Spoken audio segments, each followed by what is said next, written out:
Japrice, maybe the best game in this final series for your team, right? Yeah, I think so. And your thoughts about this game? I thought we came out with great energy. That's how it starts. It's all about the start. And if you start the game with great energy, then it kind of flows throughout the game. What about tactics in this series and what about mentality at this game? You know, it starts with defense. So I think our mentality on defense and aggression, that's how we win games.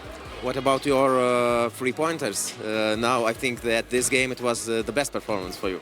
Yeah, I mean, I guess they're going in the basket right now. So I work on it and I won't stop shooting them. I'll be confident and I'll step up and I'll make them.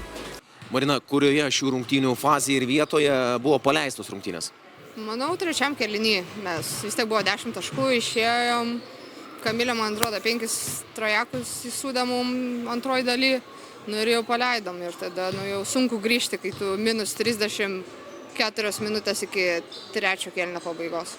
Šiandien Vilniaus Kibirkšties toks ekipa žaidė, atrodo, kad kitaip, jeigu iš pradžių buvo ieškoma priekinė linija ir daugylė ūsėjoje, tai šiandien buvo atrištos rankos perimetro linijoje. Ruošėtės tam, ar tiesiog buvo per sunku prisitaikyti paskui gynyboje? Aš manau vis tiek, tai jos darė tą patį, ką ir visą sezoną darė.